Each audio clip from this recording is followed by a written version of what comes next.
There was a conviction recently of a terrorist, Boko Haram. I believe his name is Husseini Ismail.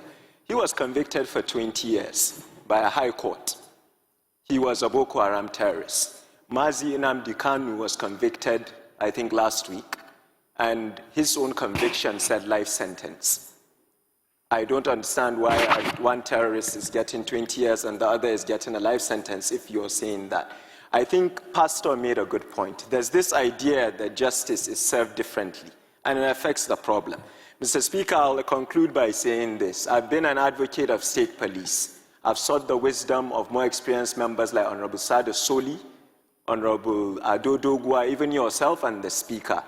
I think the definition of insanity is doing the same thing over and over and over again and expecting different results. Somebody said that earlier.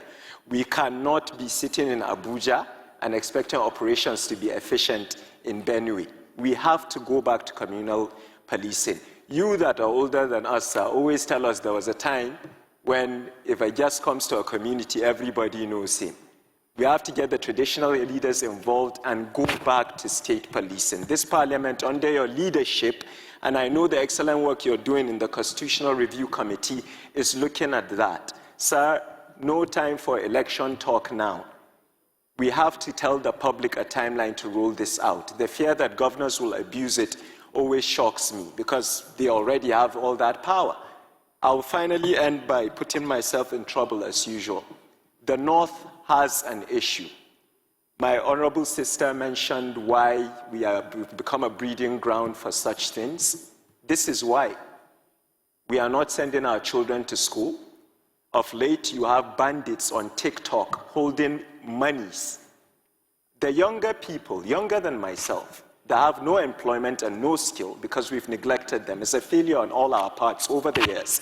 Mr. Speaker, these young people go on TikTok and see a criminal holding minted cash. He's suddenly exciting. You want to emulate him. Mr. Speaker, we can do whatever we want to do in terms of FDI, IGR, investments, but we are failing in our primary duty, which is to protect the people we serve. We must increase the welfare of police officers. Recruitment should not be by allocation, sir. Each state should provide the exact amount of numbers. It should be digitized. We should look for young Nigerians that want to join the army to serve, not because it's a job that's seen as something else. I'm sorry if I spoke too friendly, Mr. Speaker. We are relying on you and the members of the Constitutional Review Committee to not only follow up with the President's excellent announcement, but to finally roll out state police in this country.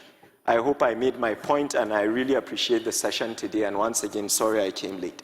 Thank you so much. 30 seconds more. You still have another 30 seconds. Oh, I thought I didn't have time, Mr. Speaker. Fine, with the 30 seconds, let me... Sir? What? No, sir. I think the reason why I spoke like that, Mr. Speaker, is the passion is enough. You said something that I appreciated, and Honorable Benson said something earlier, and I was at fault. Shagaya and I were joking about something, and then you said this is not a funny matter. It's not. I also would like to implore all of us here. This is not a time for weddings, for events, as you rightly said, for dinners or public. You know, we should show that. Time up, Honorable El-Rufai. Thank you very much. Thank you, sir. It's a pleasure. Thank you.